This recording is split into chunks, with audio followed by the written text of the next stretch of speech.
The town had no name that mattered. It was just a boil on the skin of the New Mexico territory, pressed hard against the line that separated one nation from another, but belonging to neither.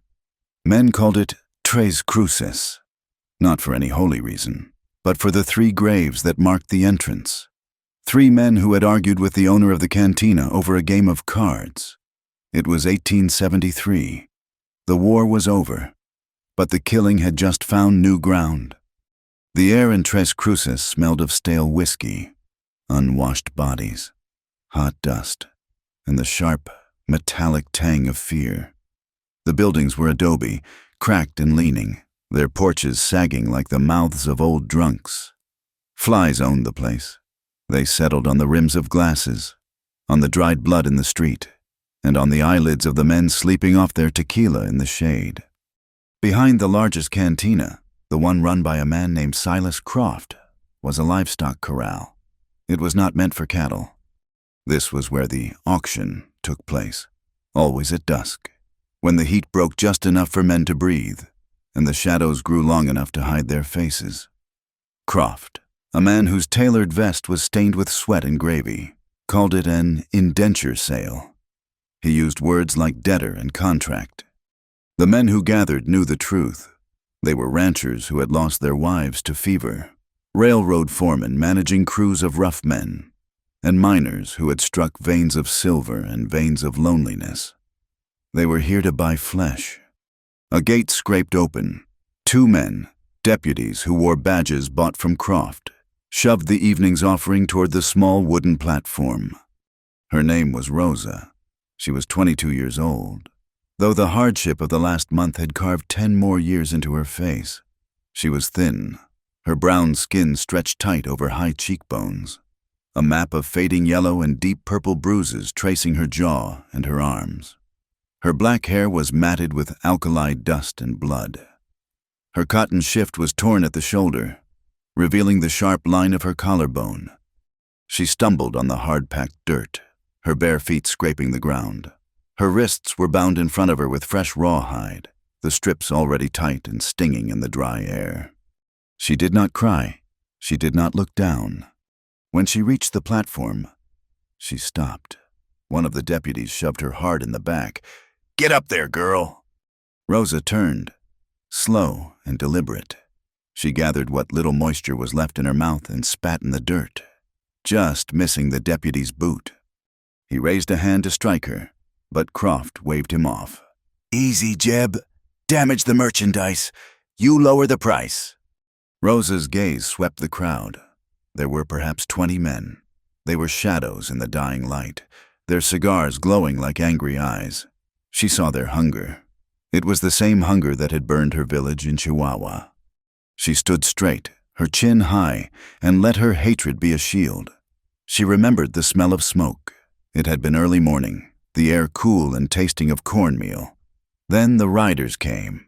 They were not soldiers, not bandits, just men who had learned they could take what they wanted. She remembered her brother, Mateo. He was 19. He had stood in the doorway of their small home with an old rifle, his hands shaking. He had fired once, and then they were on him. Rosa had tried to reach him, had clawed and screamed, but they had dragged her away. The last thing she saw was Mateo lying in the dust, his blood turning the ground dark, his eyes open to the sky. They had taken her, and she had been sold twice since then, moving north, passed from one man to another like a bad coin, until she ended up here. "Gentlemen," Silas Croft began, his voice oily and loud. "A fine addition tonight, young, strong, from south of the border, but speaks decent English, needs a firm hand, but she'll learn her duties." A man in the front row, a heavy railroad foreman named Harris, laughed. "What kind of duties? Croft? She looked like she can cook." "She can learn whatever you teach her, Mr. Harris," Croft said, and the men laughed. Rosa stared at a crack in the platform wood. She tightened her muscles, readying herself. She would not be easy. She would bite, she would scratch. She would make them kill her before she served them. "She's got spirit," Croft continued, ignoring her glare. That's what you pay for, taming the spirit. He raised his gavel. Who'll start the bidding? Let's say $20 gold for the contract. 25, yelled a rancher from the back. 30. The bids climbed. The men drank from their flasks. Their voices grew thicker, their comments fouler. Rosa felt like she was drowning in the sound of their voices, the smell of their sweat. $50, Harris shouted, stepping forward. He looked her up and down, his eyes lingering. $50, and I'll add another 10 for a guarantee of her obedience. The crowd laughed again, a harsh, barking sound. Rosa's hands, bound at the wrist, clenched into fists.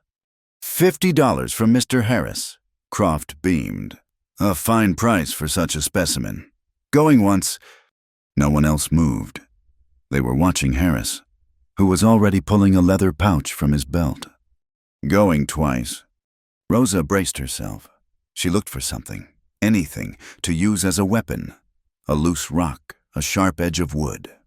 And a voice cut through the twilight. It was not loud, but it was sharp, like a boot scraping stone. I'll bid. Every head turned. He was leaning against a support post for the cantina's rear awning, half hidden in the shadow. He had been there all along, still as the post itself. The man was coated in a thick layer of pale dust, as if he had ridden through a dry lake bed. His hat was pulled low, its brim stained and misshapen. A long duster, the color of the dirt, hung open on his frame. He was tall, but he held himself with a slight hunch, as if carrying a weight. A pale scar ran from the corner of his eye down to his jaw, disappearing into a rough beard. His collar was dark. It was not sweat. It was blood, dried black. He had not spoken a word all day. He had ridden into Tres Cruces 6 hours prior, tied his horse, and taken that spot against the post. He had not eaten, not drunk, not moved. He had just watched. Silas Croft, surprised by the new voice, squinted. Another bidder? Step into the light. Friend, we're at 50 gold. The man did not move from the shadow. He just pushed his hat back an inch with his thumb. His eyes were the color of ash. I have no gold, Eli Thatcher said. The crowd stirred. Harris grunted. Then what are you bidding with? Fool! Get him out of here! Croft? Now, friend, Croft said, his tone turning hard. This is a private affair. Don't waste our time. Eli Thatcher slowly, almost lazily, pushed himself off the post. He took one step into the fading light. His hand, which had been resting on his hip, did not move. The bid stands, Eli said. Croft's face turned red. This ain't a joke. I'm calling it for Harris. Sold for... The gavel was halfway down when the sound came. It was not the whish of a fast draw. It was the deliberate, heavy click of a hammer being pulled back on a colt. The sound was louder than a scream. Everything stopped. Harris, who had been grinning, froze. Croft's hand hung in the air, gavel raised. Eli's hand was no longer at his hip. It was in front of him, holding a long-barreled revolver. It was perfectly steady. It was aimed at Silas Croft's chest. I said, Eli repeated, his voice still quiet. The bid stands. Rosa stared at him. She did not understand. This was not rescue. This was just a different kind of buyer. Harris, thick with whiskey and pride, was the first to break. Who in hell do you think you are? You can't shoot us all.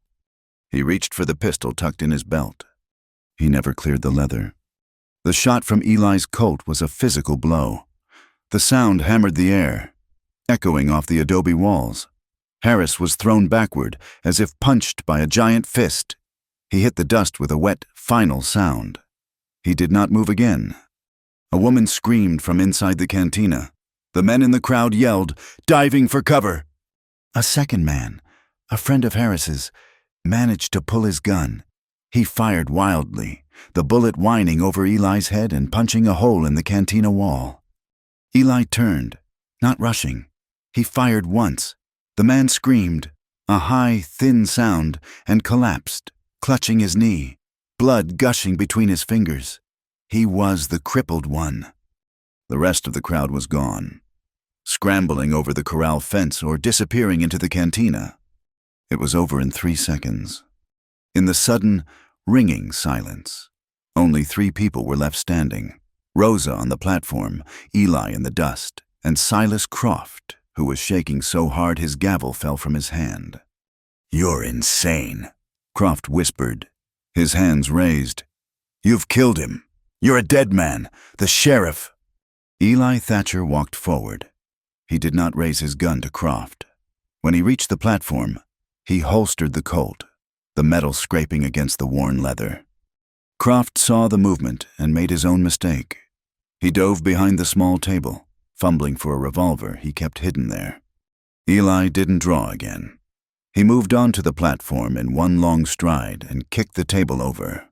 As Croft came up, Eli hit him. It was not a punch. It was a blow with the butt of his pistol, a heavy, solid crack against the auctioneer's temple. Croft went down like a sack of feed, unconscious before he hit the boards. The yard was still. The only sound was the man with the shattered knee, sobbing in the dirt. Eli Thatcher turned to Rosa. She flinched, pulling back against the imaginary ropes. He was covered in dust, smelled of sulfur and something old, like iron. He looked at her, his gray eyes unreadable. He looked at the rawhide binding her wrists. He pulled a knife from his belt. It was a plain skinning knife, the blade sharp and clean. Rosa pressed herself back, her heart pounding against her ribs. She was sure this was it. He had killed them to have her for himself, and he would start by cutting her. He knelt. He didn't look at her face. He looked at her hands. He slipped the knife under the rawhide, careful of her skin, and sliced upward. The bindings fell away. He stood up and stepped back, putting distance between them. He gestured with the knife toward the alley that led to the street. "My horse is tethered at the front," he said. Rosa did not move. She rubbed her wrists, the blood stinging as it returned. The skin was raw and red. "Sheriff Brody!" the wounded man was screaming. "Brody! Murder!" Eli glanced toward the cantina. The door was open. In the yellow lantern light, they could see the sheriff, a large man with a gravy-stained shirt, holding a plate of beans. He looked at Eli. He looked at the dead man, Harris. He looked at the unconscious form of Croft. Sheriff Brody took a slow bite of beans, chewed, and then turned his back, disappearing into the noise of the saloon. The bribe had been paid. The law and Tres Cruces had seen nothing. A hush fell over the town. The piano player inside had stopped. The only sounds were the wind and the whimpering of the shot man. "We go now," Eli said. It was not a request. He took her arm. His grip was firm, not cruel, but absolute. He pulled her off the platform, his boots silent in the dust. She had to run to keep up with his long strides. They moved through the alley, past the smells of garbage and stale beer. His horse was a lean-bodied Mustang, scarred and tough as its owner. It stood patiently at the rail. He didn't speak. He put his hands on Rosa's waist, a touch that made her whole body go rigid, and lifted her, settling her sideways on the saddle. He swung up behind her, his body a wall of heat and dust. He took the reins, and the horse moved. Not in a panic, but in a steady, ground-eating walk. They rode past the cantina. Faces watched them from the windows, pale and ghostly in the lamplight. No one moved to stop them. They left Tres Cruces, the silhouette of the town shrinking behind them. The trail of blood was already drying in the main street. They rode for an hour. The sun vanished, leaving a purple-black sky full of stars. The air turned cold, and Rosa shivered in her thin shift. The man behind her was a furnace, but she refused to lean back against him. She sat stiff, her raw wrists cradled in her lap. Finally, he reined the horse to a stop on a low mesa overlooking the dark expanse of the desert. The silence of the borderlands was immense. He slid off the horse first. He looked up at her, waiting. Rosa hesitated. He was one man. She was free of the platform, but she was not free of him. She slid down, her legs weak. She landed hard, stumbling, but caught her balance. She stood facing him, keeping 5 feet of space between them. "What do you want?" she demanded. Her voice was a rasp, tight with fear and old anger. "You killed them. Where are you taking me? What do I owe you for my life?" Eli Thatcher looked at her. The starlight was just enough to see the pale line of his scar. He seemed to look past her, into the darkness. He turned away, checking the cinch on his saddle. "Nothing," he said, his voice flat. "I don't want anything from you." He ran a hand over the horse's neck, calming it. "Then why?" she whispered, confused and angry. "Why did you do it? That gold that was my price." He stopped. He looked at the ground, then back at her. His face was hard, carved from rock and regret. "Just thought no man should own another," he said. He said it simply, like he was remarking on the weather. Rosa stared at him. She did not believe him. She had never known a man to do anything without wanting payment. Kindness was just a different kind of chain, a debt that was harder to see and harder to break. She watched him check his rifle in the scabbard. Her wrists throbbed. The pain was a sharp reminder of the rope. She did not trust this man. She did not trust his quiet voice or his sudden, terrible violence. She reached under her torn skirt, her fingers finding the small, rough wooden handle of the knife she had stolen from the cook in the last place they had held her. She had kept it tied to her thigh with a strip of cloth. It was not much, but it was hers. She kept her hand on the knife, the only truth she had left in the world, and watched the man who had paid for her in blood, not gold. He did not ride like a man escaping. He rode like a man who owned the night. Eli pushed the Mustang southeast, away from any trail, plunging deep into the labyrinth of arroyos and brittle chaparral that made up the borderlands. The horse moved with a sure-footed, relentless pace, climbing shale hills and sliding down gravel banks in the near-total dark. Rosa sat bolt upright, every muscle clenched against the man behind her. His body was a rigid wall. He did not speak, did not shift, did not seem to breathe. He was just a presence, solid and inescapable.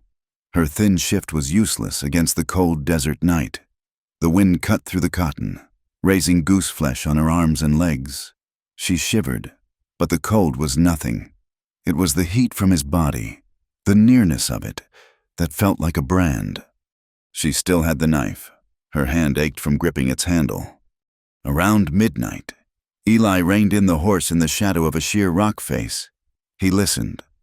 Rosa heard it then, far back on their trail. The faint, rhythmic beat of shod horses moving fast. It was not the wind. It was men.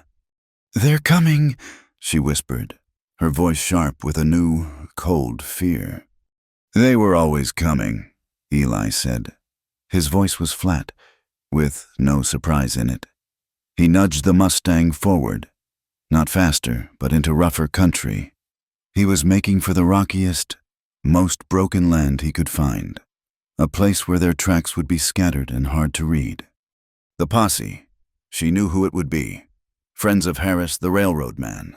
Men from the town who smelled blood and profit. They were not lawmen. They were a lynch mob. And they wanted the man who had shot 2 of their own. They would want her, too. What they would do to her, she knew, would be far worse than death. They rode for another 2 hours. The sounds of pursuit faded, lost in the maze of canyons. But Eli did not slow. The moon rose, a pale sliver, turning the desert into a landscape of silver and black. Finally, he stopped in a dry wash, a river of sand protected by high, crumbling banks. "We rest the horse," he said. He swung down, his boots making no sound on the sand. He stood by the horse's head, expecting her to dismount. Rosa slid off, her legs buckling. She had not ridden in weeks, and her body was a canvas of old pains. She stumbled back, keeping the horse between them. Eli ignored her. He loosened the cinch and took a canteen from the saddle. He poured a little water into his hat and let the horse drink. He saved nothing for himself.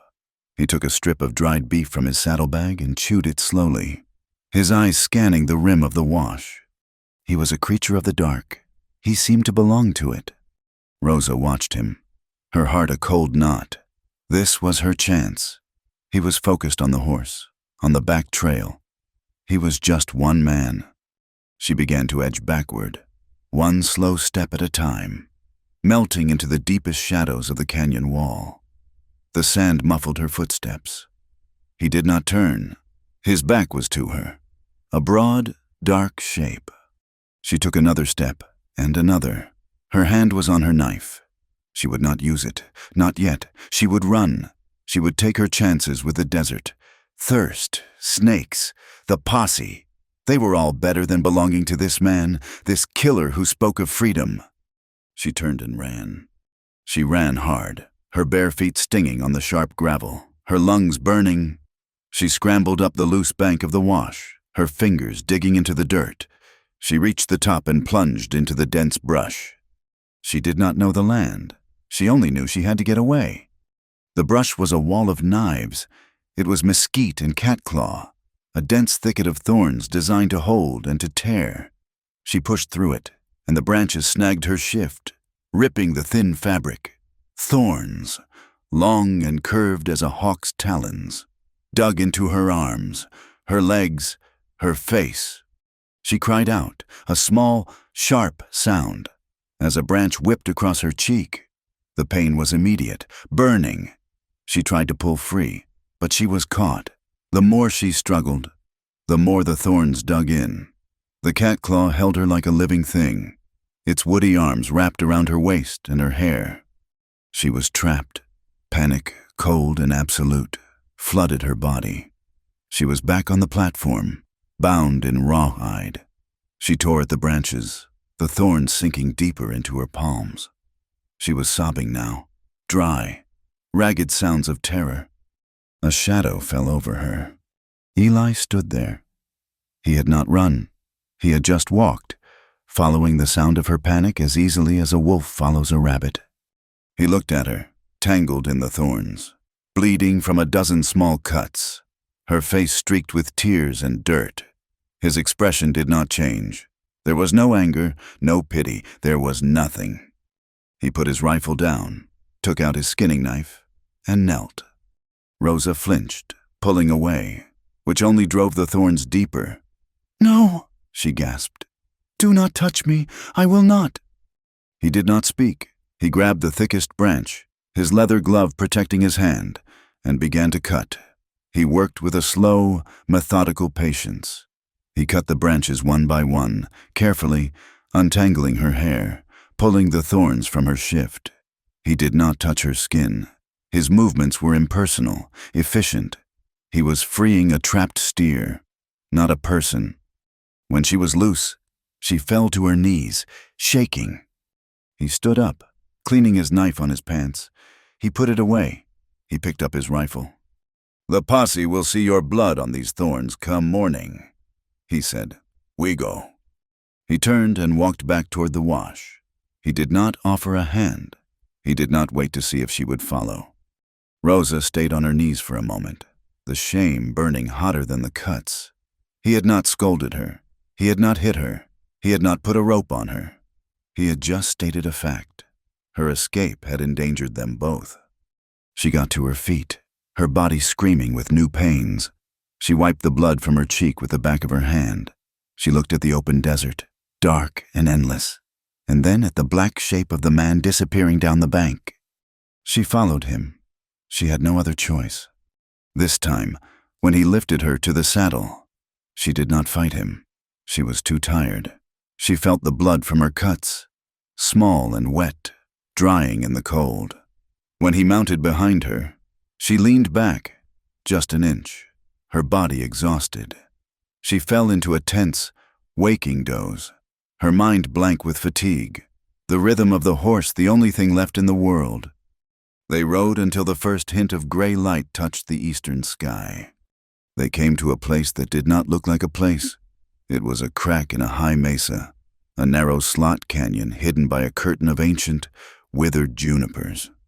Eli dismounted, pushed aside the branches, and led the horse into the opening.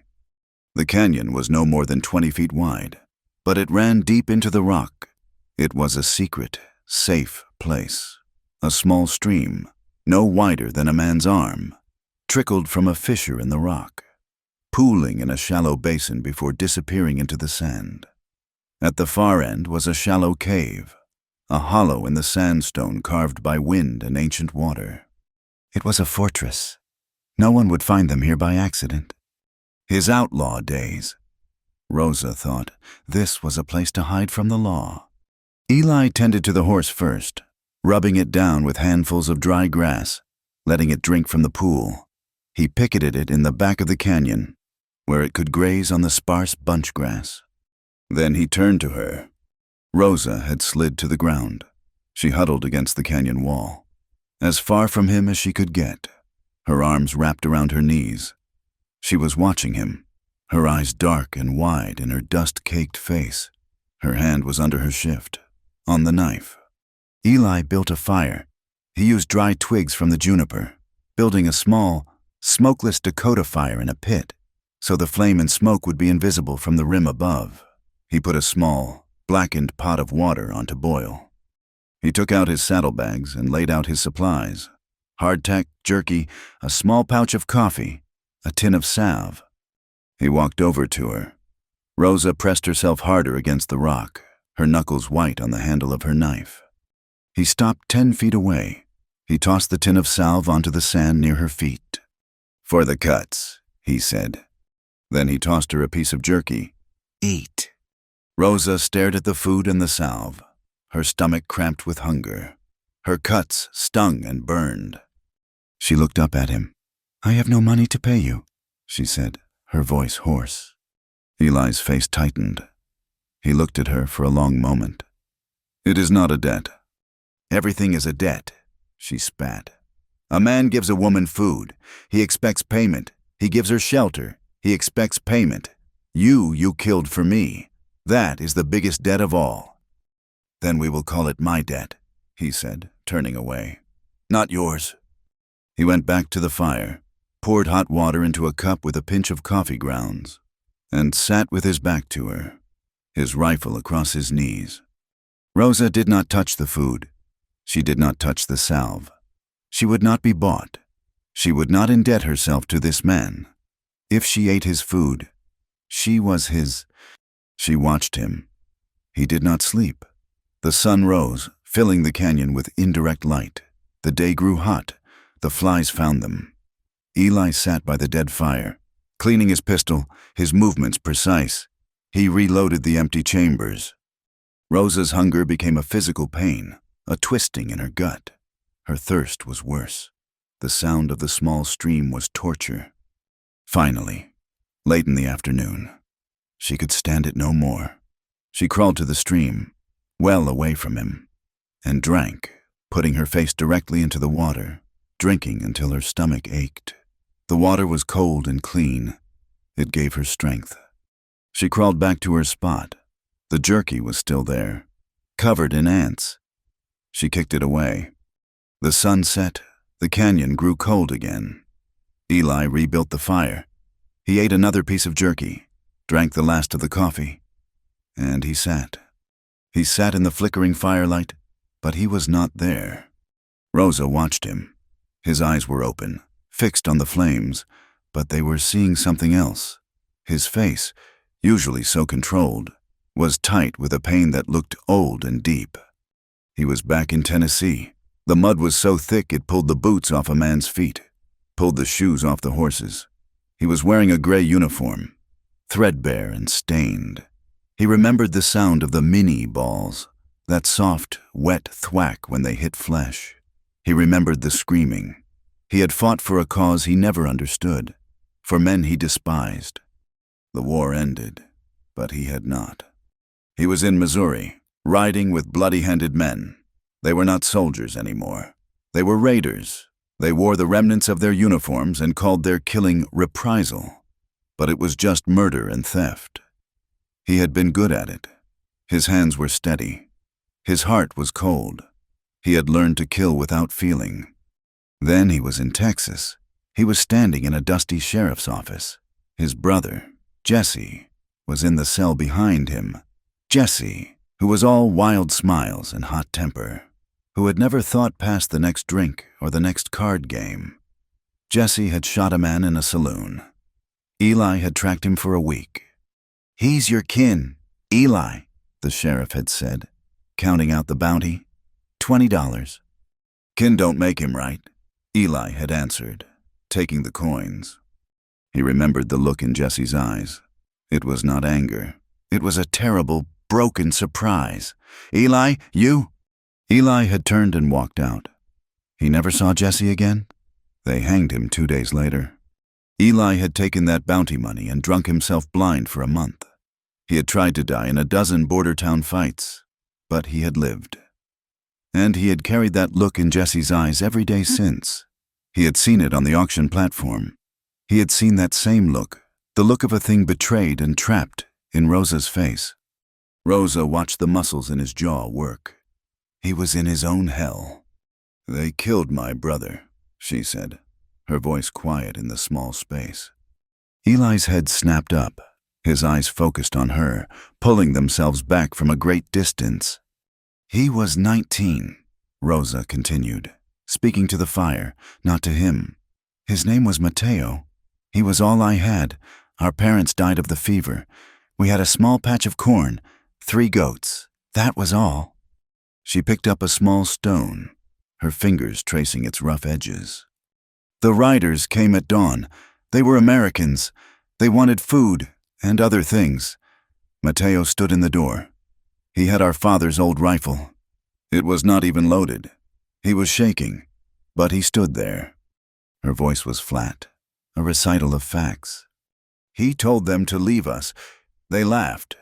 One of them, the leader, shot him. He fell in the doorway. He looked at me. He tried to say my name." She stopped. She remembered the dust, the smell of gunpowder, and the warm, metallic smell of Mateo's blood. "They dragged me over his body. I tried to fight. That is how I got these." She touched the scar on her jaw. "I watched him die in the dirt. He was trying to defend me." She looked at Eli. "He was brave, and he died for nothing, because he was weak."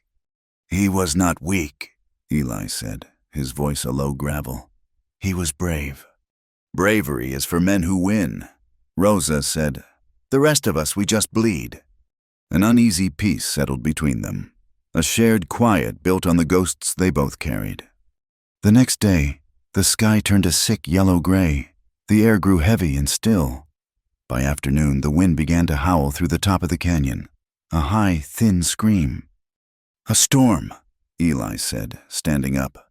"A bad one. Get in the cave, all the way to the back." He scattered the fire, kicked dirt over the embers, and secured the horse. The first drops of rain were as big as coins, hitting the sand with loud splats. Then the sky opened. Rain and hail fell in a solid, deafening sheet. Lightning cracked overhead, the thunder so loud it shook the rocks. The shallow overhang was useless. Water poured over the edge, turning the canyon floor into a raging, muddy river in minutes. "At the cave!" Eli yelled, grabbing her arm. He dragged her through the churning water, into the narrow cleft in the rock. It was dark, no more than 6 feet deep, and smelled of dust and dry animal droppings. They pressed themselves against the back wall. They were side by side, their shoulders touching. The sound of the storm was a physical roar. It was completely black in the cave. Rosa was shaking. The water had soaked her thin shift, and the wind was ice. She was shaking so hard her teeth chattered. She felt him move. A moment later, something heavy and warm fell over her shoulders. It was his duster. It smelled of him. Dust, horse, and gunpowder. She tried to pull it off, No, do not be a fool, he said, his voice close to her ear, loud enough to be heard over the rain. I will not have you die of cold. You are not a debt. You are just cold. He pushed something hard into her hand. It was jerky. Eat, he commanded. This time, she did. Her body's betrayal was complete. She tore at the tough, salty meat, her hunger a wild thing. She ate it all, her hands shaking, her shoulder pressed against his. She felt the warmth of his body, a solid, living thing in the cold, roaring dark. She stared at where she thought he was, at the wall of blackness. The storm raged for an long hour, then settled into a steady, hard rain. The thunder rumbled, moving east. The dark in the cave was absolute. What will you do? He asked, his voice strangely soft in the dark. What? When this is done, when you are away from me, what will you do? Rosa thought for a moment. She had not thought that far. Survival was only 1 day, 1 hour, 1 minute. I do not know, she said. Find a place where no one looks at me, where no one touches me. I would like to have a room, with a door that locks from the inside. She paused. What is freedom to you? I am not free, he said. Then what was it? At the auction, you said no man should own another. I have done, he stopped. I have done things. I have seen men treated like animals. I have seen them bought and sold. I have seen them owned. I just wanted one of them to not be. Rosa felt the truth of his words. He was not a good man. He was not a savior. He was just a man, as haunted as she was. Freedom, she said, her voice barely a whisper. Freedom means not owing my body to anyone. Not ever, not even in thanks. She was telling him, I will not pay you back for this, not with the only thing I have left. The silence stretched. She felt him shift, the wool of his shirt brushing her arm. He breathed in, a long, slow breath. Then I will owe you, he said, his voice so quiet she almost missed it. For every step you take beside me, that will be my debt, not yours. Rosa did not know what to say. The words confused her. He had taken her debt and made it his own. In the dark, where she could not see his face, where he was just a voice and a solid warmth beside her. She felt the first tiny crack in the ice that had surrounded her heart. She pulled his duster tighter, and for the first time in a month, she closed her eyes. The desert was born new.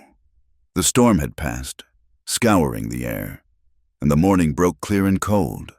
The rising sun struck the wet sandstone, and the canyon glittered, every crack and fissure weeping water. The smell of the air was not dust, but damp earth and the sharp, clean scent of creosote.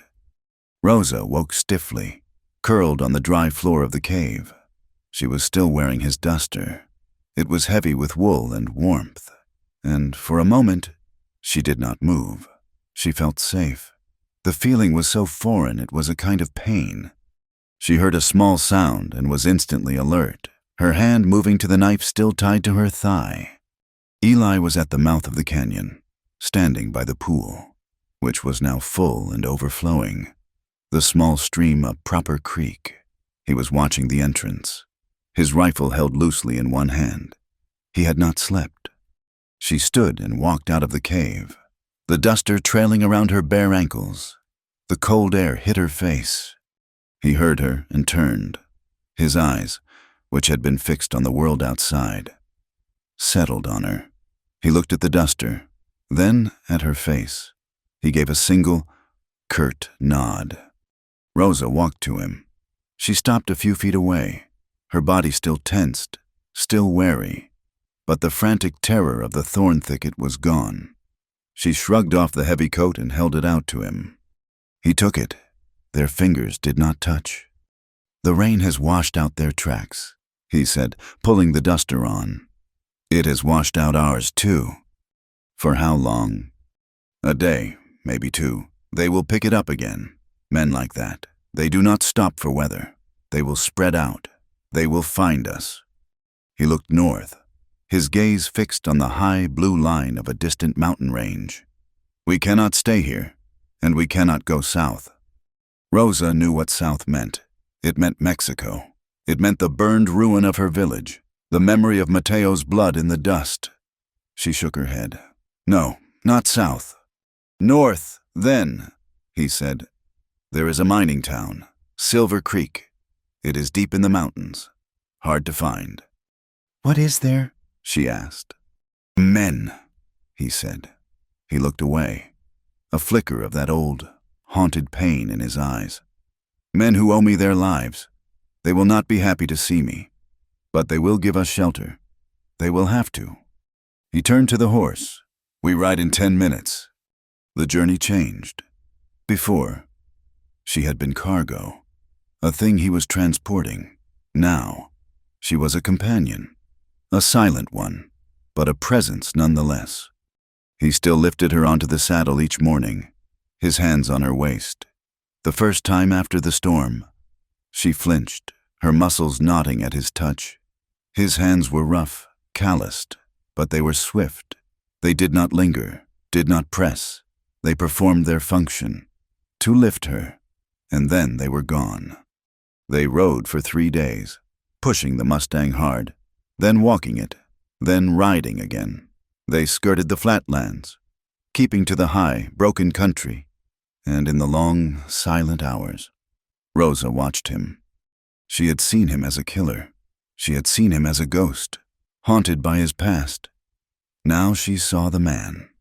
He was gentle with the horse. He was the one who went without water, letting the Mustang drink from his hat. He spoke to it, his voice a low, rough rumble that she could not quite hear.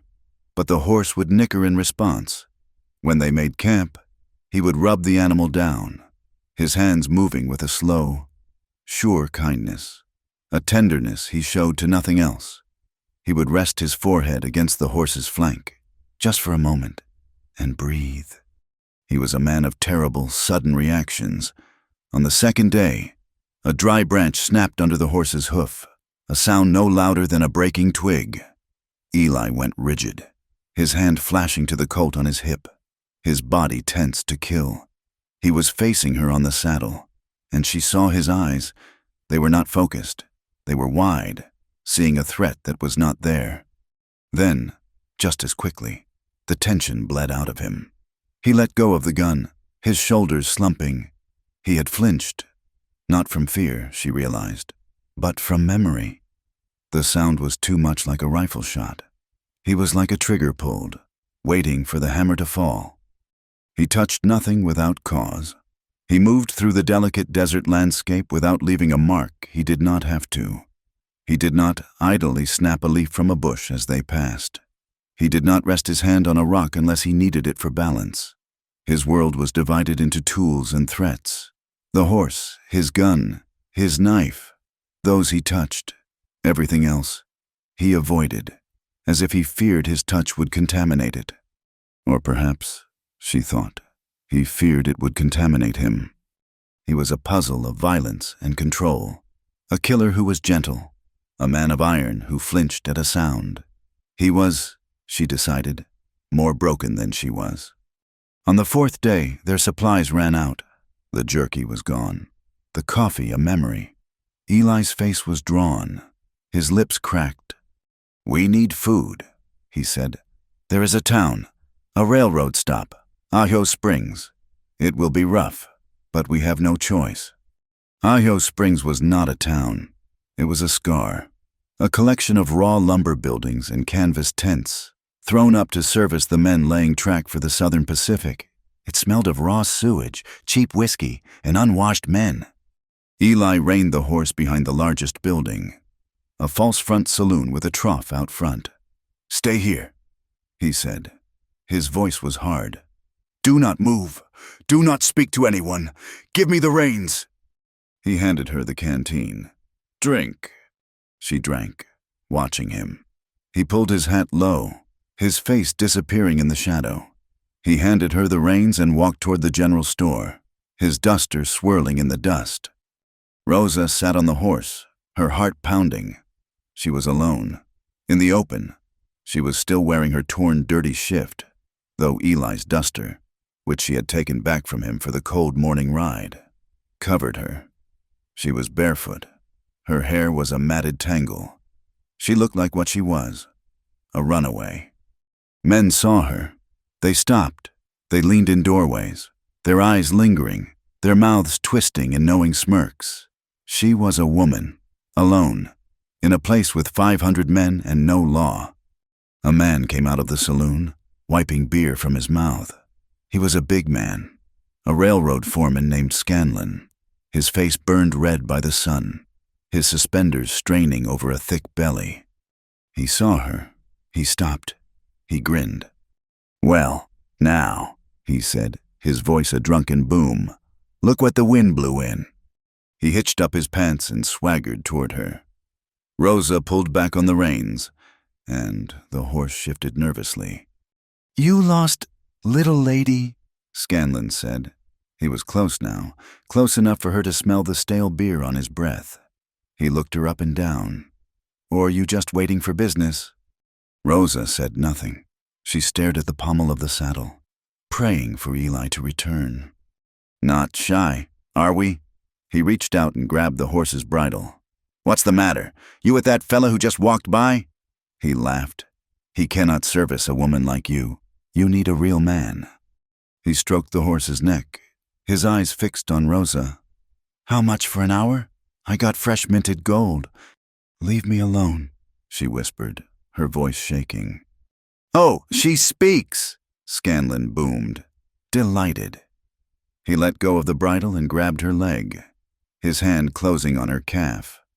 "Feisty, I like that." Rosa cried out and kicked, but her bare heel had no effect. "Get your hands off her!" The voice was flat, deadly. Scanlon turned. Eli was standing 10 feet away, a small sack of supplies in his left hand. His right hand was resting on his hip.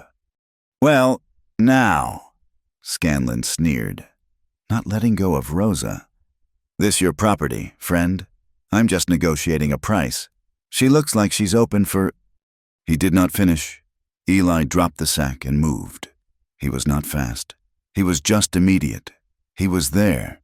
He grabbed the front of Scanlon's shirt, yanking him away from the horse. Scanlon was big, but Eli used his weight, spinning him around. Scanlon roared, surprised, and raised a massive fist. He never got to use it. Eli did not draw his gun to fire. He drew it as a weapon.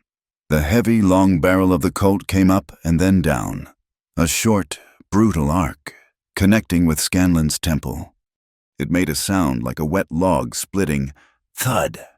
Scanlon's eyes rolled back in his head. His knees buckled.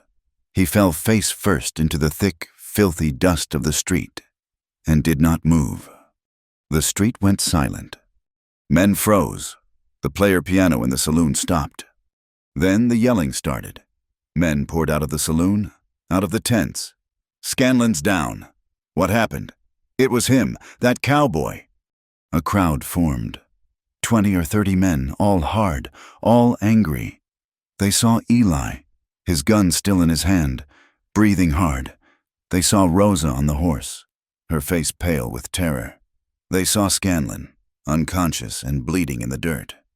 "He killed him!" someone yelled. "He stole that girl!" another voice shouted. It was a man who had come up from Tres Cruces. "That's the one, the blood cowboy! He stole her from the auction!" The words hit the crowd like gasoline on a fire. "Auction? Slave stealer! Lynch him!" A man in the front picked up a rock. Eli raised his pistol. "Get back!" His voice was a low growl. His eyes were not gray anymore. They were black. He was gone, back in that place of war, ready to kill them all, ready to die. "Eli!" Rosa screamed. He didn't hear her. He was bracing himself, his gaze sweeping the crowd, picking his targets. "Eli, no!" She could not let this happen. She would not be the cause of his death. She could not bear to see another man die for her. She kicked her feet free and slid off the horse, landing hard. She ran to him, grabbing his arm, the one holding the gun. "No!" she shouted, pulling with all her weight. "Come on, vamonos! You cannot kill all of them!" Her voice, her touch, broke the spell. He looked down at her, his eyes full of a terrible, smoky rage. He looked at her hand on his arm. He blinked. He was back. "The horse," he said, his voice a rasp. He grabbed the sack of supplies. The crowd surged forward. Eli shoved Rosa toward the horse, then fired a single shot into the air. The blast echoed like a cannon. The crowd flinched, pausing. It was all the time they needed. Eli threw the sack over the saddle, mounted, and then, in one motion, leaned down and grabbed Rosa by the waist, pulling her up in front of him. He kicked the horse, and it lunged forward, scattering the men. A bottle shattered on the street where they had been. Shouts of "Murderer!" and "Whore!" followed them. They rode hard out of Ajo Springs, not stopping, pushing the horse until the shouts were lost to the wind. He did not slow until they were miles away, hidden deep in a dusty, sun-baked arroyo. He slid off the horse and, his hands still rough, set her on the ground. He was shaking, not from fear, from the leftover adrenaline, the rage. He stalked away from her, pacing the length of the arroyo, his hands clenching and unclenching. "He touched you," he said, his back to her. "And you almost died for it," Rosa yelled, her own fear turning to anger. She was shaking, too. "You think that is a kindness? You think I want that? Another man dead, another town hunting us?" "He had no right," Eli ground out, slamming his fist against the adobe wall. "No one has a right," she screamed, tears of fury in her eyes. "Not him, not the men at the auction, not you. You think I do not know what this is?" He turned, confused. What are you talking about?" "This," she said, gesturing to him, to the arroyo, to their flight. "This killing, you do not do it for me, you do it for you." The accusation hit him like a physical blow. "That is not true." "It is." Rosa was crying now, the tears cutting clean lines through the dust on her cheeks. "You think I am some holy water? Something you can use to wash your hands? You kill for me. You feed me. You wrap me in your coat, and you think that makes you clean? You think it pays for your brother? For the war? I am not your absolution, Eli. I am not a prayer you can say to make the ghosts go away." He stared at her, his face ashen. She had struck the one true, black heart of it. She had seen the ugliness he was trying to dress up as honor. He sat down, hard, on a flat rock. The rage was gone, replaced by a hollow, crushing emptiness. He looked at his hands, the hands that had killed, that had taken bounty money, that had just pistol-whipped a man. "I took money for him," he whispered. "My brother, Jesse, he was a fool, but he was my blood, and I hunted him. I took the coins." He looked up at her, his eyes stripped bare. "I have not felt clean since. I have not felt anything, just dirt, inside." He looked back at his hands. You are not a prayer. You are just the first thing that has not felt like part of the dirt." The confession hung in the dry, hot air. All her anger evaporated, leaving only a vast, shared sadness. He was not her savior. He was just a man, as lost as she was. They did not speak for the rest of the day. Night fell. The air turned cold. He built a small fire. He opened the supplies he had bought, a slab of bacon, hard biscuits, and 2 tins of beans. He had also bought a thick wool blanket. He cooked the bacon and beans in his small skillet, and they ate in silence. The only sound, the crackle of the fire. When they were done, he pushed the blanket toward her. "This is yours. Sleep." He settled himself by the fire, his back to her, his rifle across his lap. He was taking the watch. Rosa wrapped herself in the new blanket. It was warm, and it smelled of raw wool. She lay, but she did not sleep. She watched his back, the rigid line of his shoulders, the way his head stayed up, listening to the night. He saw her as clean, after all she had been through, all that had been done to her. He looked at her and saw the opposite of what he saw in himself. She did not know what to do with that. Slowly, quietly, she rose from the blanket. He heard the movement, and his whole body tensed, but he did not turn. "It is nothing," he said, his voice low. "Just a coyote." She did not answer. She walked across the small, sandy clearing. She stood in front of him. He looked up, his face full of shadows and surprise. "Rosa, what is wrong?" She knelt in the dust before him. He was sitting with his back against his saddle. He looked wary, confused, like an animal that did not know if the hand was for striking or petting. "Go to sleep," he said, his voice rough. "You are safe." She did not speak. She just looked at him, at the lines of pain around his mouth, at the pale scar on his cheek. She reached out her hand. It was shaking. He flinched, his eyes closing, but he did not pull away. She touched him, her fingers, small and cut from the thorns, pressed flat against his chest, over the rough cotton of his shirt. Her hand was so small on his chest. She felt his heart. It was hammering, a frantic, wild beat under her palm, and beneath that, under the muscle, she felt a thick ridge of old scar tissue, a deep, old wound. He stopped breathing. He did not move a muscle. He did not pull her closer. He did not push her away. He just sat, frozen, under the light, terrifying weight of her hand. He let out his breath, and it was not a word. It was her name. "Rosa." He said it like a man dying of thirst. He said it like a prayer. She watched his face, and a single tear, hot and silent, escaped her eye and traced a path through the grime on her cheek. She was not sad. She was not afraid. She was found. She felt his heart begin to steady, slowing its panicked rhythm to match the beat of her own. For a long time, she just knelt there, her hand on his chest, the two of them breathing in the cold night air. Finally, she pulled her hand back. She rose and walked back to her blanket. She lay down, turning her back to him. A long time later, she heard him move. He did not get up. He just shifted, unrolling his own blanket on the other side of the dying fire. He lay down, his back to her. There was no contact. There was a fire, and 10 feet of sand between them. But there was no distance at all. The high desert was different from the scrubland. The air was thin, cold, and sharp as a shard of glass. It took them 2 more days of hard riding to reach the mountains, following a small, forgotten game trail that Eli seemed to know by heart. The world was no longer flat and brown. It was vertical and blue, a wilderness of pine, aspen, and towering granite peaks. Rosa felt the change.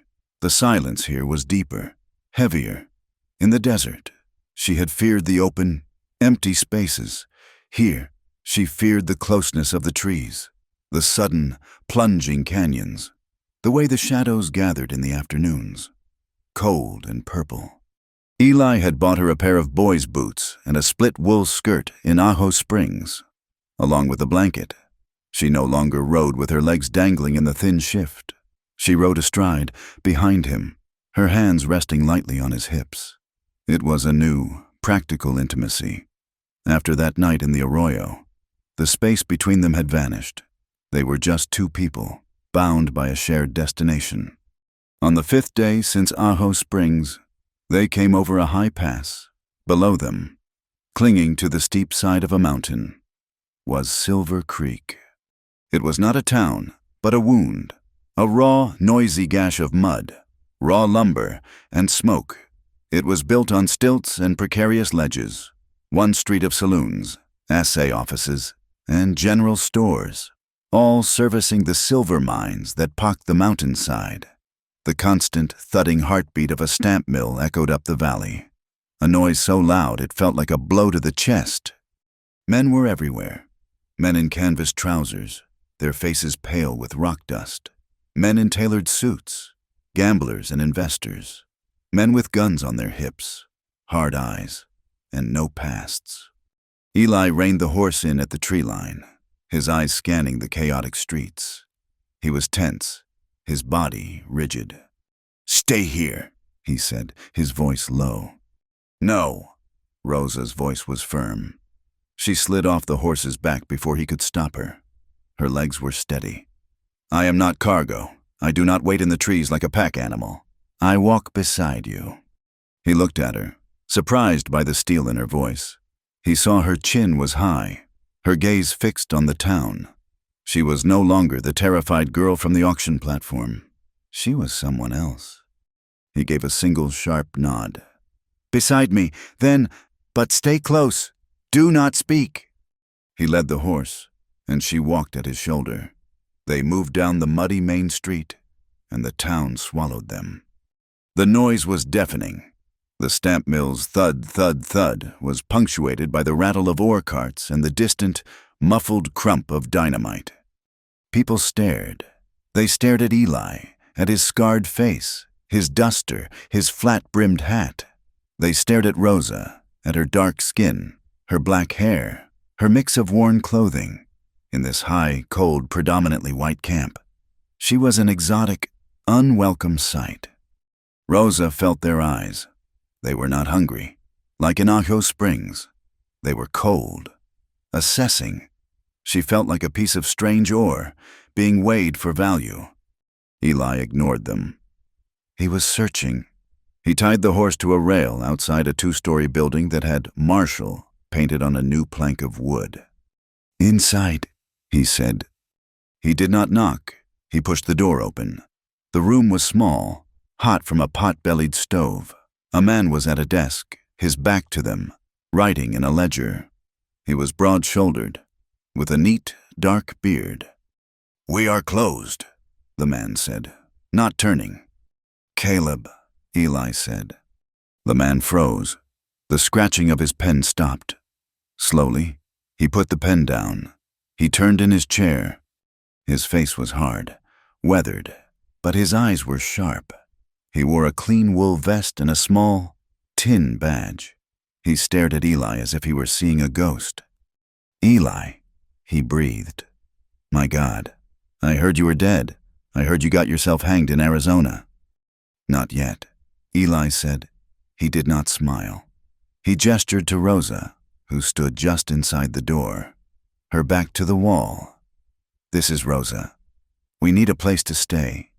Just for a few days. We need supplies." Caleb Stone's eyes moved to Rosa. He looked at her, then back at Eli. The small spark of recognition in his face died, replaced by a cold, official hardness. "You should not have come here, Eli," he said quietly. "You owe me, Caleb," Eli said. It was not a request. It was a statement of fact. "Tucson, the Vaquero Saloon. 3 men." Caleb's face tightened. He looked down at his desk, at the badge that sat beside his ledger. "I do not deny it. I would be dead in that alley if not for you. But that was before. That was a long time ago." He stood up. He was the law now. He had found respectability in this high, cold town. Eli was a ghost from a past he had worked hard to bury. "You brought trouble," Caleb said. "You always did." "I am not asking for your help," Eli said, his voice flat. "I am asking for what is owed. A roof. Some food. Then we are gone." "It is not that simple." Caleb walked to the window, pushing aside the curtain to look at the street. "You got paper on you, Eli. It came up the wire 2 weeks ago. From Tres Cruces." Rosa's heart went cold. "A bounty," Caleb continued, his back to them. $500 for the murder of one Silas Croft, one Harris, and the wounding of another, and," he paused, "and for the theft of indentured property, valued at $50. He turned, and his eyes were full of a weary anger. He looked at Rosa. "That would be you." Eli's hand moved to his hip. "She is not property, Caleb." "The law says she is," Caleb snapped. "The paper says she is, and I am the law here. You ride into my town. a wanted murderer, with her. What do you expect me to do? Eli, give you a key to the hotel? I expect you to remember, Eli said, his voice deadly quiet. The two men stared at each other, a long, heavy silence. Caleb sighed, the anger draining out of him, leaving just the politician. I remember, he said, which is why you are not in this cell. I will give you 24 hours. Eli, for what was sunrise tomorrow. You and the woman you are gone, I see you after that. I have to take you in. I have a town to run. I will not let you burn it down for me. Eli's jaw tightened. And shelter? Nothing in town. You would be seen. The bounty hunters are already sniffing around. I turned 2 of them back last week. Caleb thought for a moment. There is a place, east of town. The old Hemlock homestead. The woman, Sarah. Her husband died in the mine collapse. She runs a few goats. No one goes out there. You might be safe. For tonight. Eli nodded. 24 hours. He turned, grabbed Rosa's arm, and walked out. The door slammed shut behind them. The walk back to the horse was different. The news had traveled. The man from Tres Cruces, the one who had shouted at Ajo Springs, must have passed through. The whispers were no longer quiet. They were loud. Rosa heard them, sharp and clear, from the men on the boardwalks, from the painted women in the saloon doorways. That's him, the blood cowboy, the one who killed 3 men over that thing. $500. I could use that.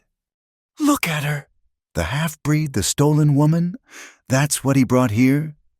He's a fool. She ain't worth the rope. Rosa flinched at every word. Stolen woman, property, thing. In the desert. She was a person. Here, she was a liability, a piece of baggage that had a price. She felt the shame, hot and acidic, rise in her throat. This was her fault, his bounty, his danger. It was all because of her. Eli untied the horse, his face a mask of cold fury. He lifted her onto the saddle and mounted behind her, and they rode out of Silver Creek, the eyes of the town, cold and greedy, following them.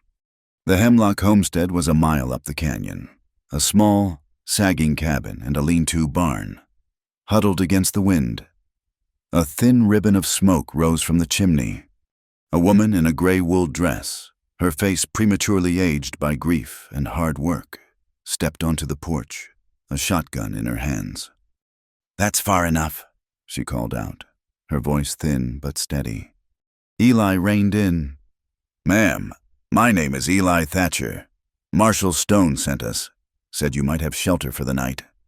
The woman, Sarah Hemlock, lowered the shotgun, her eyes wide with a fear that was not of them.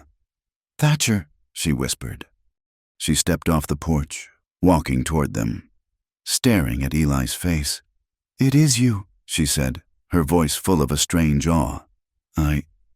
I never thought to see you again. Not after that day. Rosa looked at Eli, confused. Sarah looked at Rosa, then back to Eli. The raiders, she explained, her voice trembling at the memory. After the war, they killed my neighbors. They were coming here.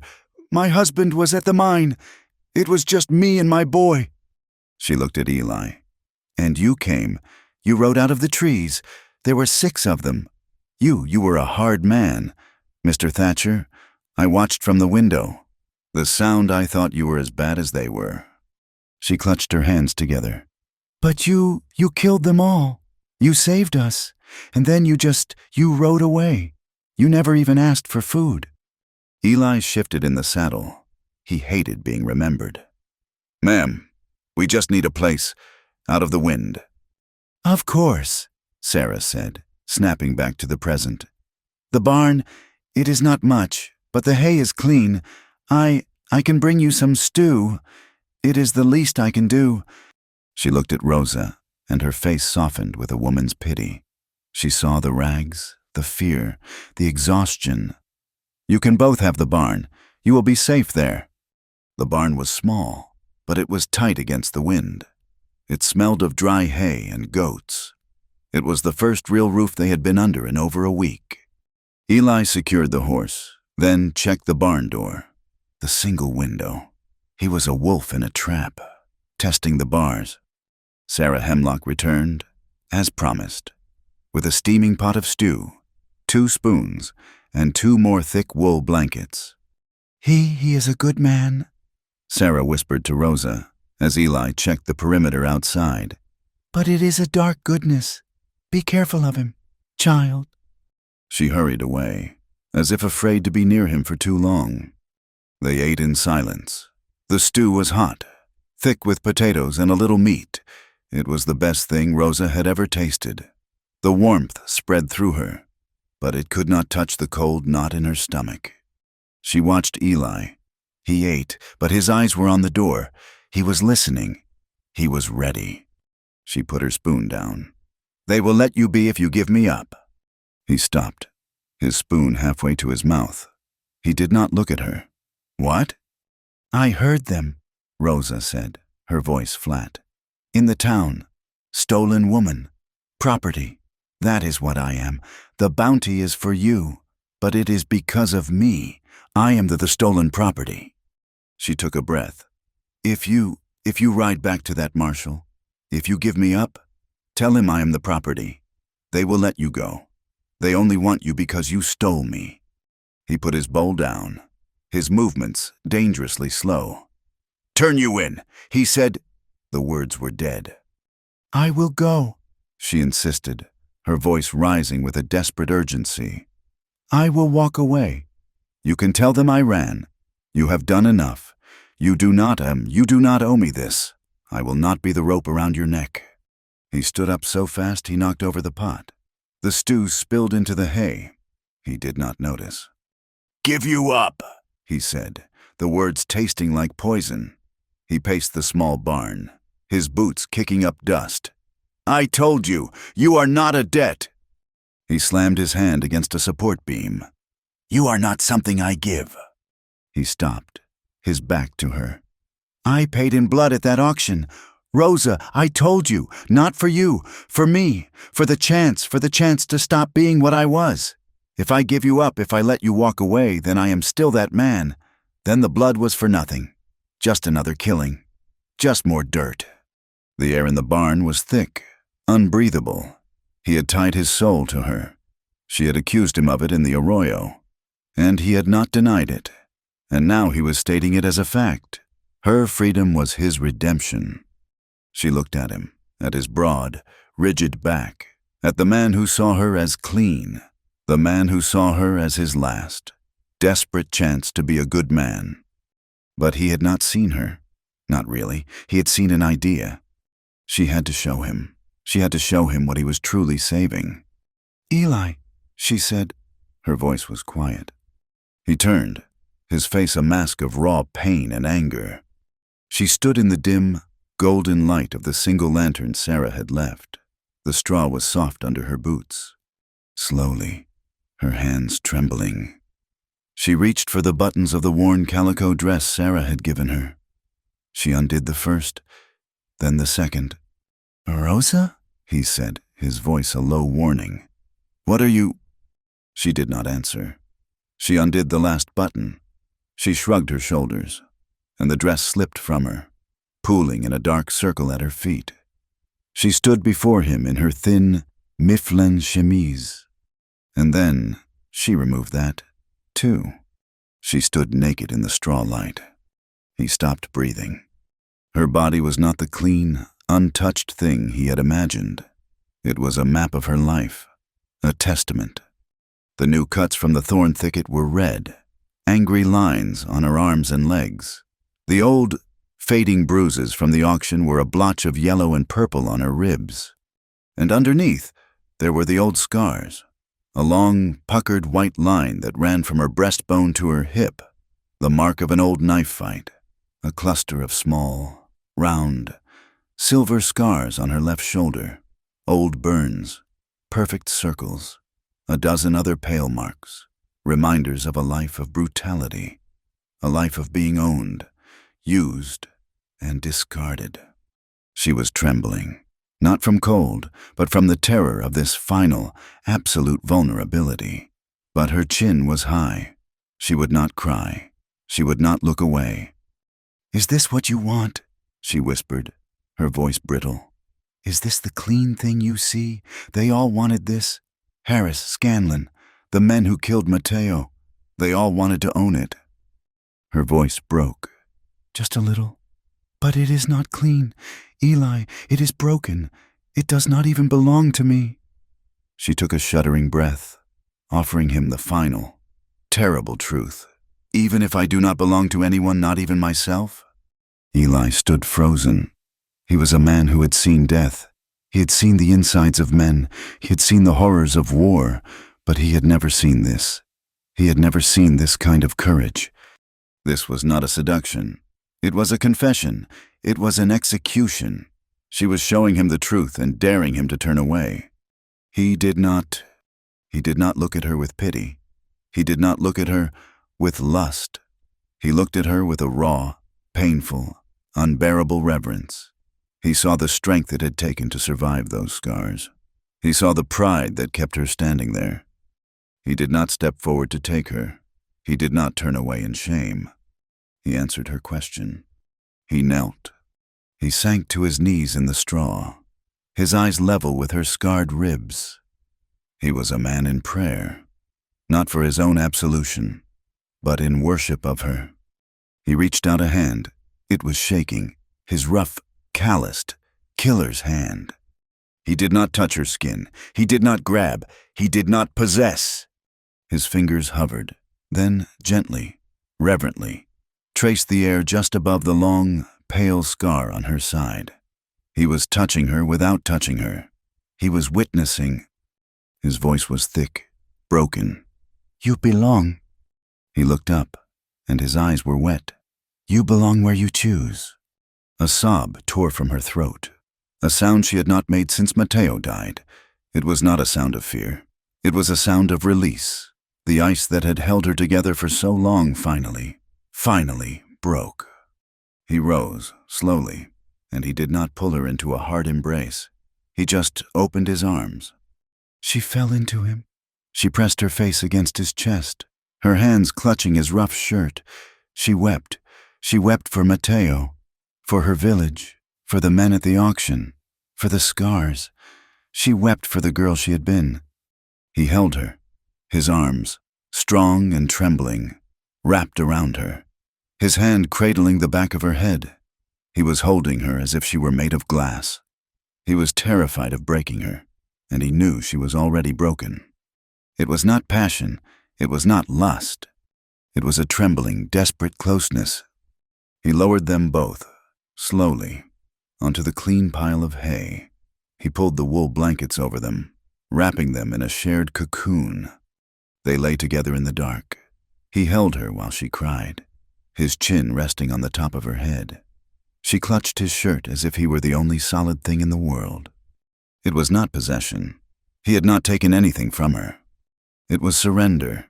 She had given him her pain, and he had given her her choice. They lay still, two scarred, broken people, clinging to each other in the cold barn, and for the first time, in the absolute dark, they both felt clean. The light that woke them in the barn was not the clean, sharp light of the mountains. It was a pale, watery gray, filtered through the dirty glass of the single window. It was the light of a day that had already gone wrong. They had not slept, not really. They had lain in the hay, wrapped in blankets, separated by a few feet of straw, but bound by the raw, unspoken truth of the night before. He had seen her scars. She had felt him tremble. The air was charged with it, a new, fragile thing that neither of them knew how to hold. Eli was the first to move. He was on his feet, his gun belted, his duster on, before the sun had crested the ridge. He was a man anticipating a blow. Rosa sat up, pulling the blanket around her. She was stiff, sore, but the bone-deep weariness was gone. In its place was a cold, sharp clarity. A soft knock came at the barn door. Eli's hand was on his Colt. "Who is it?" "It is just me, Mr. Thatcher." Sarah Hemlock's voice was thin with fear. I brought coffee and some bread." Eli slid the bar back. Sarah stood there, a small tin pot and a cloth-wrapped bundle in her hands. Her eyes were wide, and she was looking past Eli, up the trail toward town.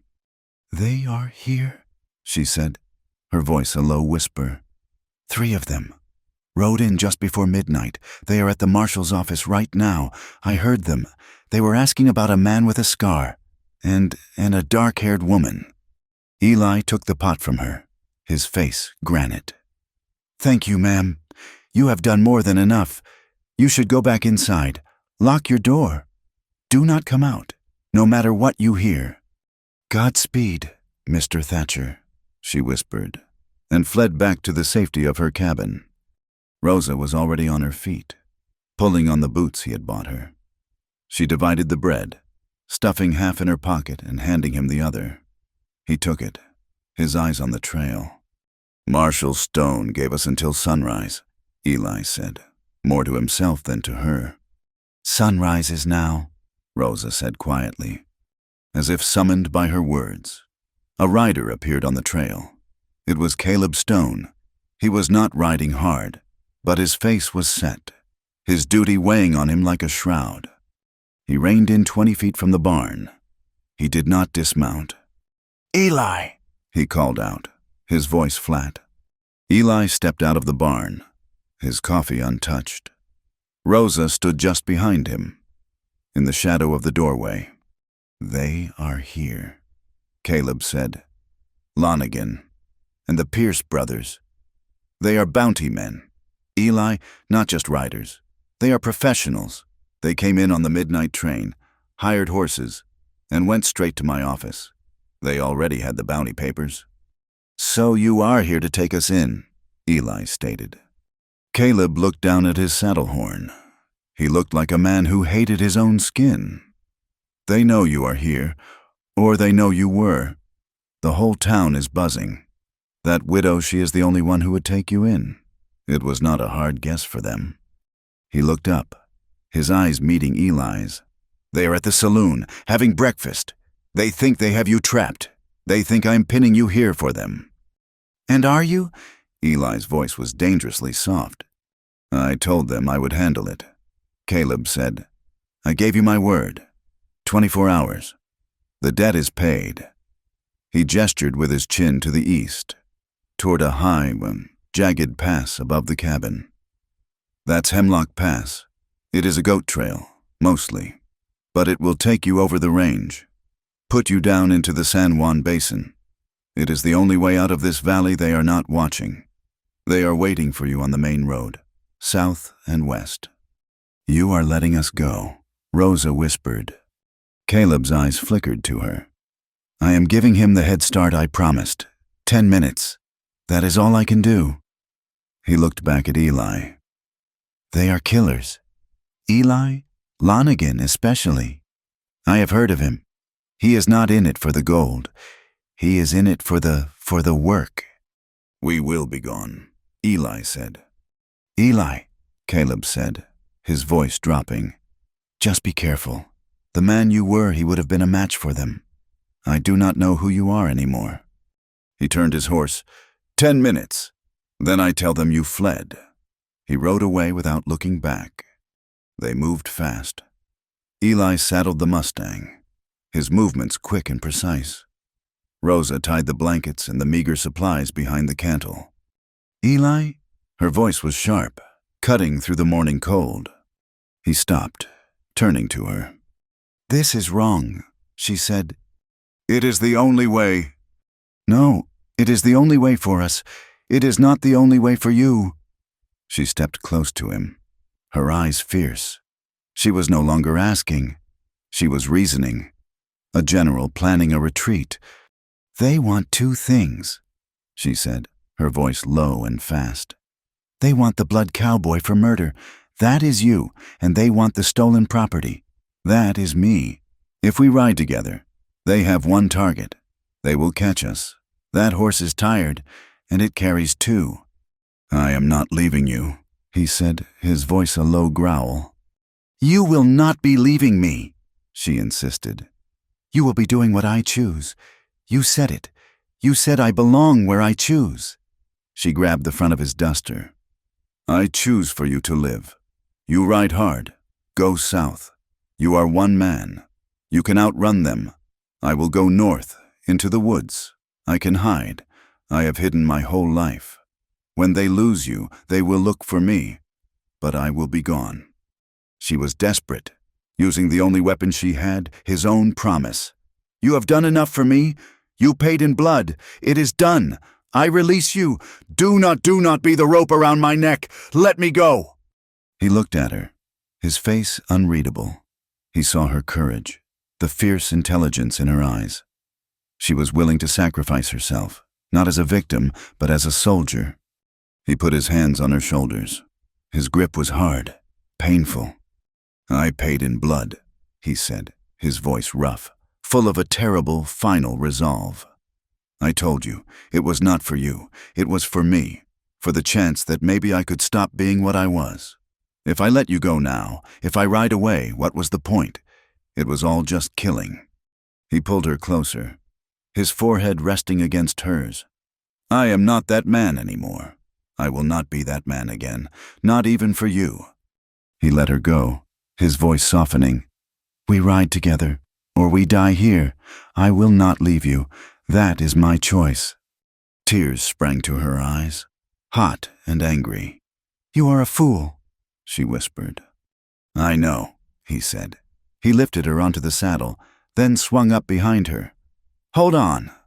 He kicked the Mustang, and the horse lunged, scrambling up the steep, rocky trail toward Hemlock Pass. The pass was a knife cut in the granite. It was barely wide enough for a single horse, a narrow, twisting path between sheer rock walls. The wind howled through it, a high-pitched, mournful sound. They were 100 feet up when the first shot came. It was not a warning.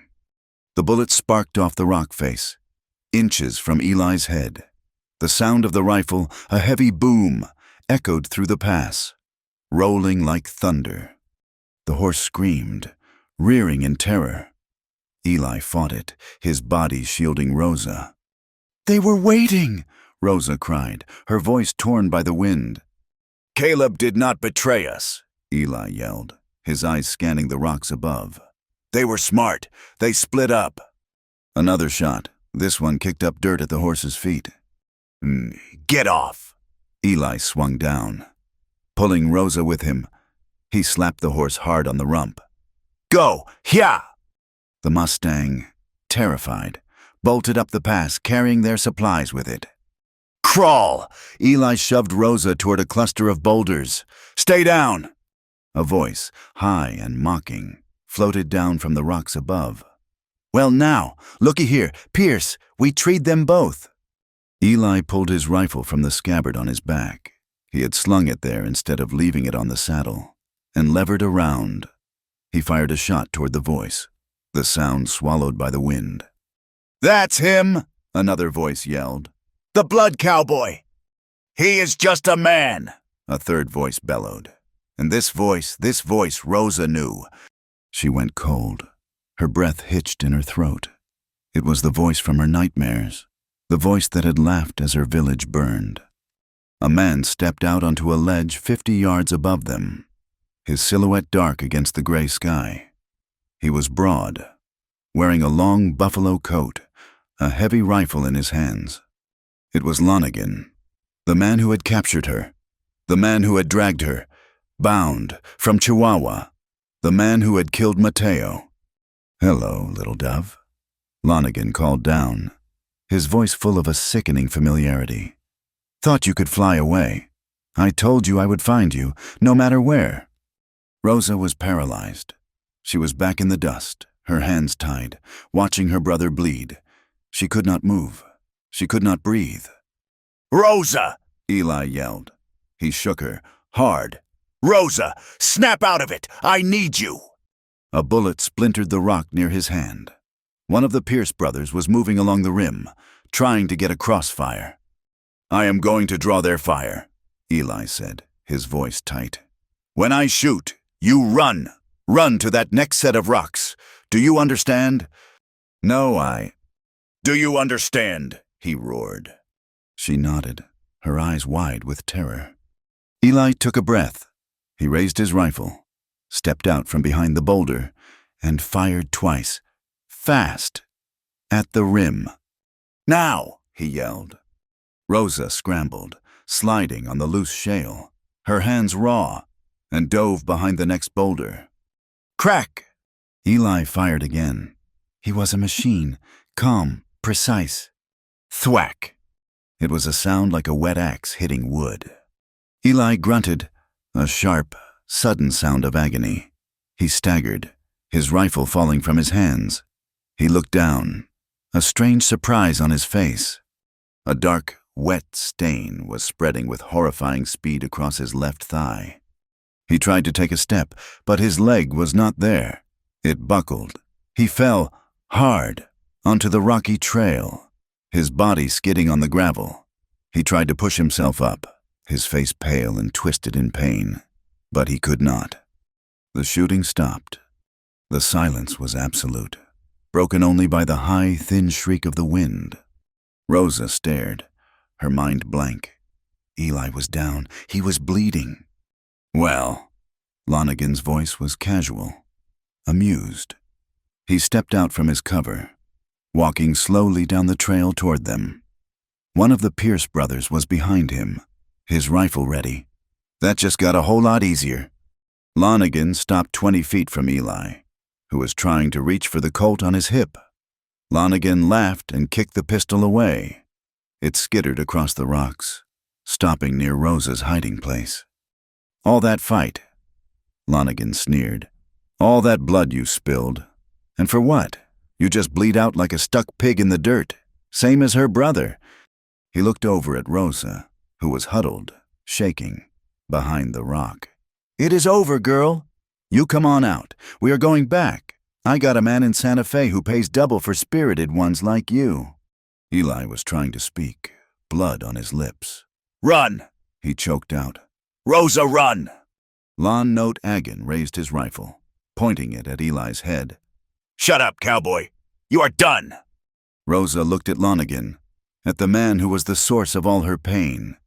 She looked at Eli, bleeding out on the ground for her.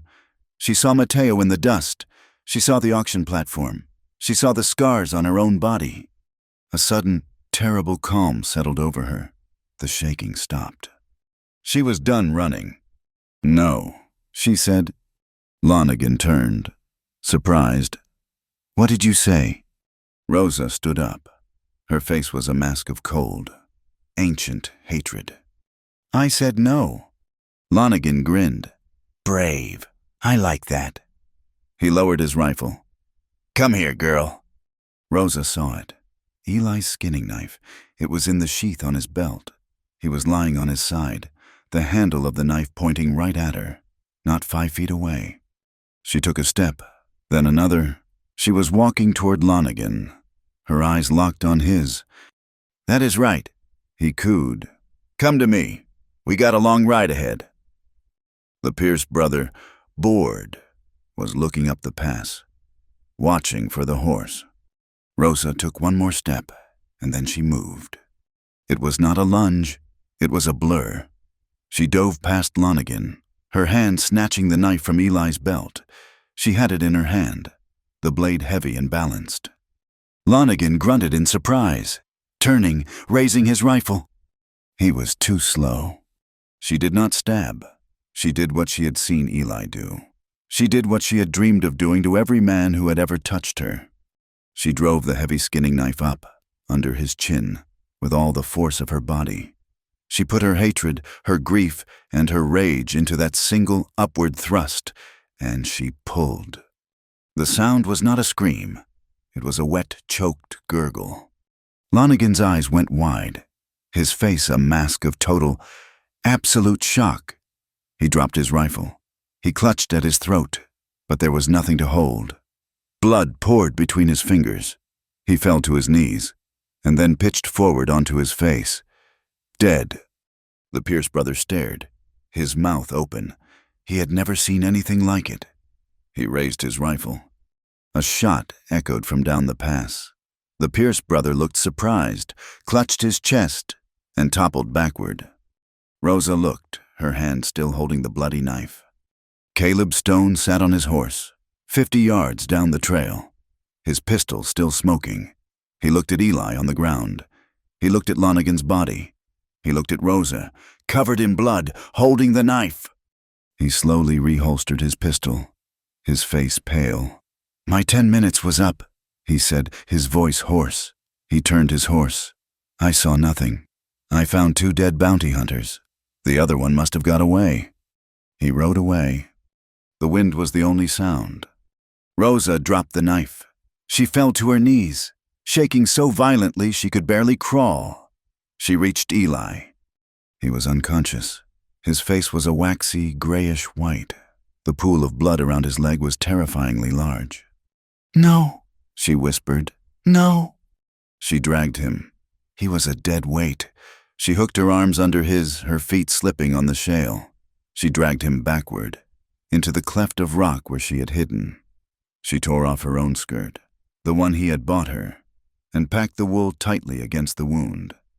"No, no, no," she chanted, pulling his belt from his waist and strapping it high and tight around his thigh, twisting it, creating a tourniquet.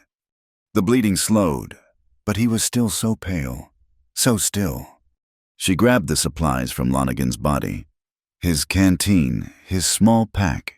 She found a suture needle and a roll of gut. She built a small, desperate fire, heating the needle, and then, with rough, shaking hands, she began to stitch him. She cried. The tears, hot and silent, dripped onto his pale skin.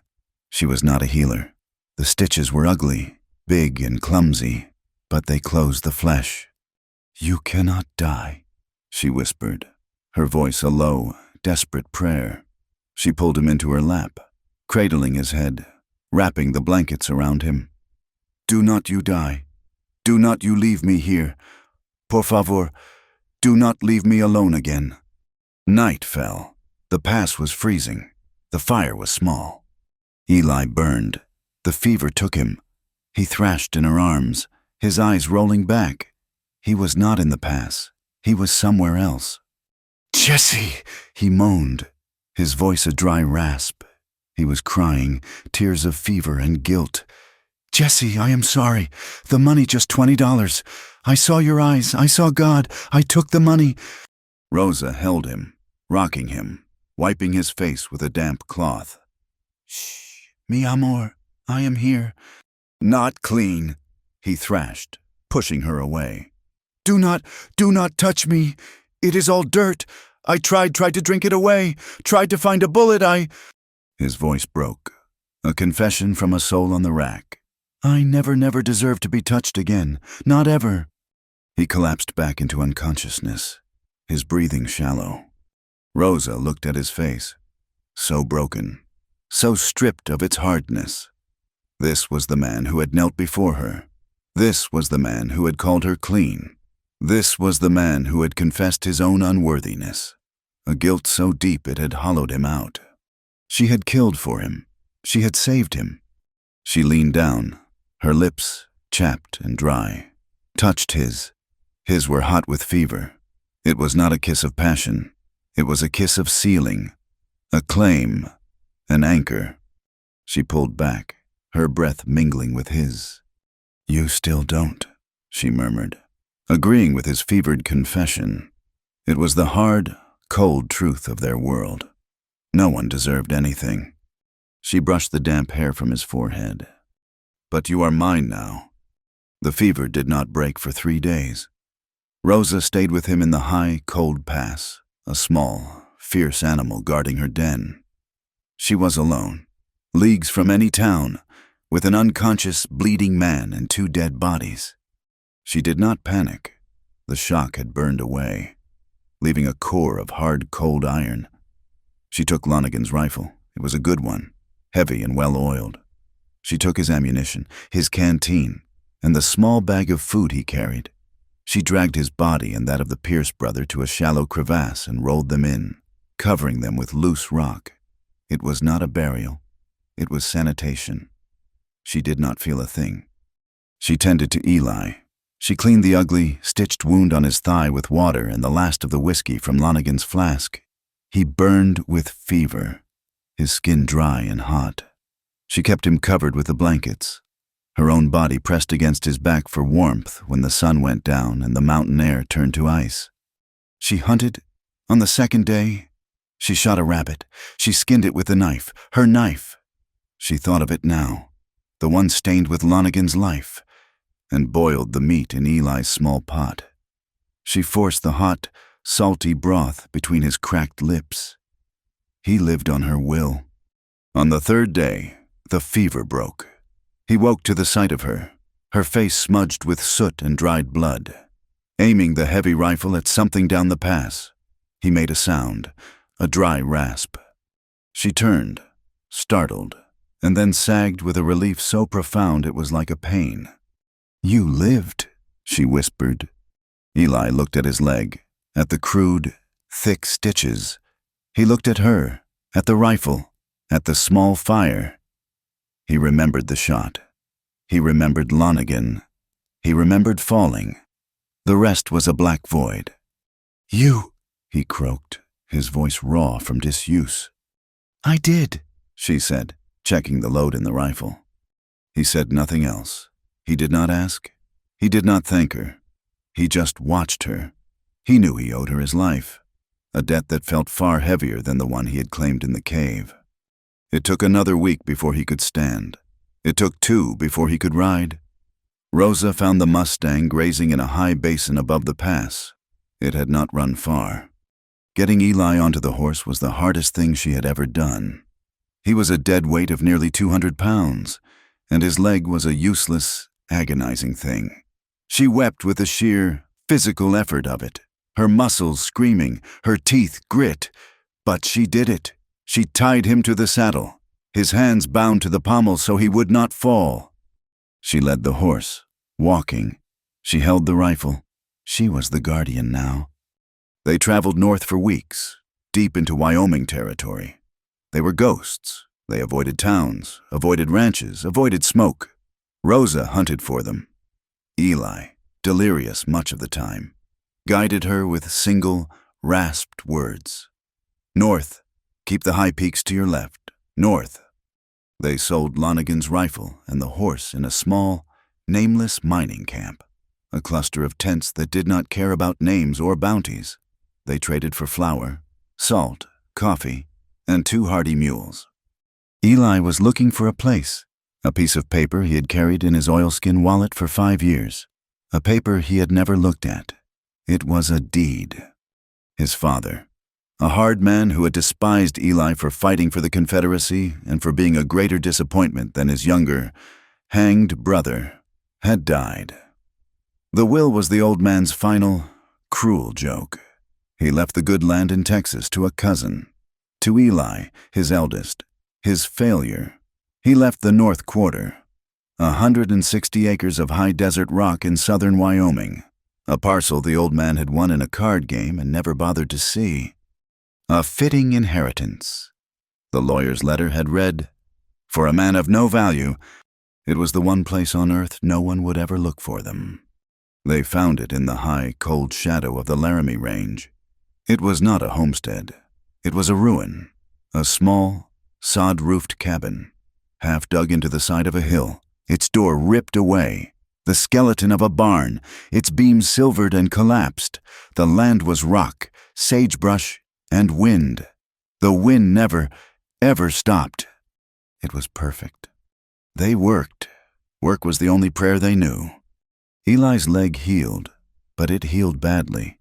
The wound, sewn by Rosa's shaking, untutored hands, was a map of puckered, angry scar tissue.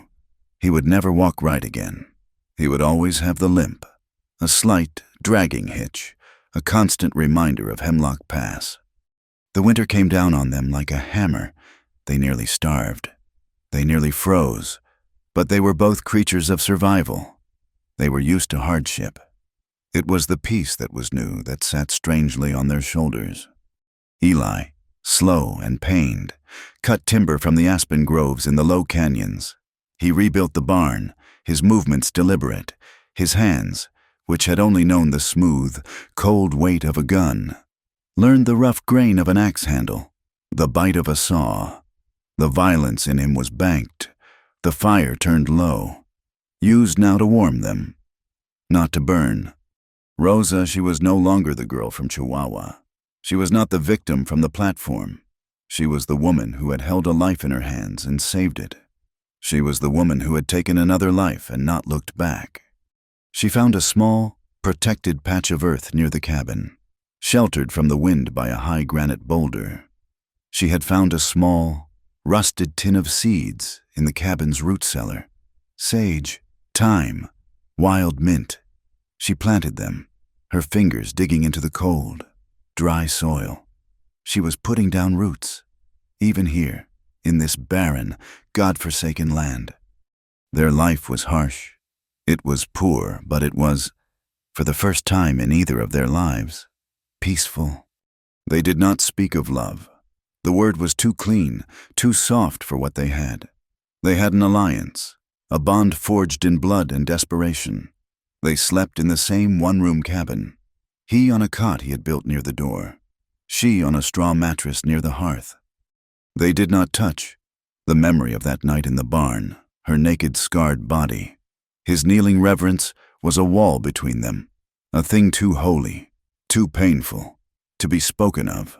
They lived side by side, two scarred, stubborn people, their poverty absolute, their silence complete.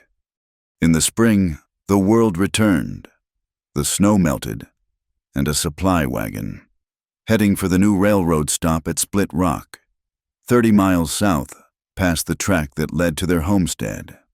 The driver, an old man named Silas, stopped. He saw Eli's limp. He saw Rosa's hard, quiet eyes. He saw the new-built barn, the thin curl of smoke from the chimney. He shared his coffee, and he gave them the news. "Circuit judge is coming to Split Rock," Silas said, chewing on a piece of dried apple. "Judge Harlan. He is here to settle land claims, register deeds, marry folks, making it all official." When the wagon rattled away, Rosa turned to Eli. Her face, which had been so calm for months, was alive with that old, fierce fire. "We are going," she said. Eli stopped, his axe halfway through a piece of pine. "To town, Rosa. It is not safe. We are fine here. No one knows us. The bounty—" "I do not care about the bounty," she said, her voice sharp. "I am tired of hiding. I am tired of being stolen property. I am tired of being a ghost." She walked to him, her small frame rigid. "You said it, in the barn. You said I belong where I choose. I choose to be real. I want papers. I want my name. I want real freedom, on paper, where the world has to see it." He looked at her for a long time. He saw the girl from the platform, the girl in the thorn thicket, the woman with the bloody knife in her hand. She had never asked him for anything, until now. He nodded, leaning on the axe. "We go?" Split Rock was a single, dusty street, a new planked hotel, a saloon, and a land office. Judge Harlan was holding court in the saloon, the only building big enough for the miners, ranchers, and homesteaders who had come. He was a big man in a black, dusty suit, his face weary, his eyes having seen too much lawlessness to be impressed by any of it. Eli and Rosa walked in. The saloon went quiet, the scrape of chairs, the murmur of voices. All stopped. They stared. They saw the tall, scarred man with the limp, his duster clean but worn, his coat tied low. They saw the small, dark-skinned woman beside him, her black hair braided tight, her face proud and unreadable. She was half Mexican, half indigenous, and all wildness. She did not belong. "Next," the judge said, not looking up from his ledger.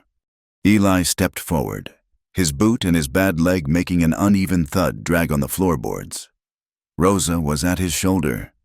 "Judge," Eli said. The judge looked up. His gaze took in Eli, dismissed him as just another broken man. Then his eyes settled on Rosa.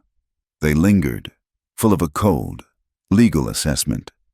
"We are here," Eli started. "I am here," Rosa said, her voice clear and strong. It cut through the silence. "I am here for papers." The judge frowned. "Papers? What kind of papers? Girl?" "Freedom papers." Rosa said, "Manumission, a document, to say I am my own person." The judge leaned back, his chair creaking. He looked at the hard men watching. He looked at Rosa. "Ma'am, this is highly irregular. Where are you from? You are not from here." "I am from here now," Rosa said. "That is not how it works." The judge said, his patience thinning. A woman like you." And the words hung in the air, thick with a century of prejudice. "She cannot just declare herself. You need a guardian, a husband, a sponsor, someone to vouch for your character, someone to own your claim." He looked at Eli. "Are you this woman's husband? Are you her guardian? Are you claiming her?" Rosa's breath caught in her throat. This was the trap. This was the moment the debt would be called. He would say yes. He would claim her. He would be a kind master, a protector, but he would own her. It was the only way. Eli looked at the judge. His face was a mask of stone. He remembered her voice in the dark. "Cold cave. Not owing my body to anyone, not even in thanks." He remembered his own promise. "Then I will owe you." He had knelt before her scars, before her truth. He would not stand over her now.